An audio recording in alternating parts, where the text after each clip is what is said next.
आम्ही जातो आमच्या गावा, आमचा राम राम घ्यावा, असे म्हणत चैतन्यमूर्ती जगद्गुरू तुकोबाराय फाल्गुन द्विती तिथीला वैकुंठी गमनी गेले आणि जाता जाता आपल्यासाठी वारसा सोडून गेले या पावन स्मृतीचा।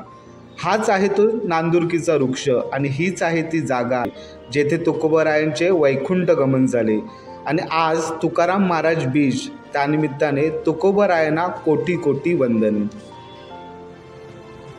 संत तुकाराम महाराजांचा बीज म्हणजे त्यांची भक्ती आणि आध्यात्मिक शिक्षणाचं सार आहे। त्यांचे बीज म्हणजे त्या काळाच्या सामाजिक आणि धार्मिक संदर्भात त्यांनी दिलेले जीवनाचे मार्गदर्शन।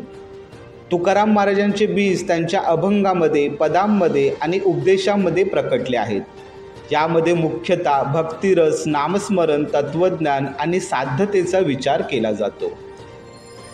नामस्मरण तुकाराम महाराजांचे बीज म्हणजेच विठोबा किंवा राम या नामाचं निरंतर स्मरण करणे। त्यांचे म्हणणे होते की नामस्मरणामुळे जीवनातील सगळ्या अडचणी आणि पापं दूर होतात।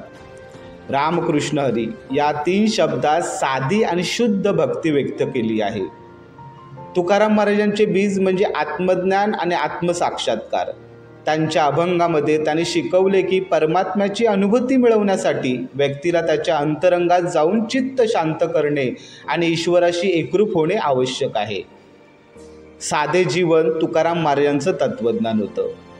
साध्या जीवनशैलीला प्रोत्साहन देत ते नेहमी म्हणत होते की भौतिक सुखाच्या मागे न धावता आत्मसुख आणि ईश्वराचं सानिध्य मिळवणं हेच फार महत्त्वाचं आहे। तुकाराम महाराजांचं एक महत्त्वाचं बीज म्हणजे सत्संग किंवा सद्गुरूंचा सहवास। ते म्हणायचे की सत्संगाच्या माध्यमातून जीवनाचे योग्य मार्गदर्शन मिळते। तुका म्हणे एकच गोष्ट, विठोबाचे नाम घेई, सकल दरिद्रता आणि दुःख नष्ट होतील जो ते नाम घेई। हा अभंग जीवनाच्या सर्व दुःखांवर उपाय म्हणून विठोबा किंवा रामाचं नाम घेण्याचं महत्त्व सांगतो।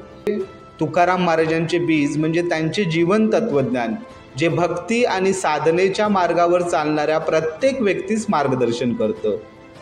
तुकाराम महाराज बीज या वाक्याचा अर्थ म्हणजे तुकाराम महाराज यांच्या शिकवणीचे, संदेशाचे किंवा त्यांच्याशी संबंधित तत्वज्ञानाचे बीज।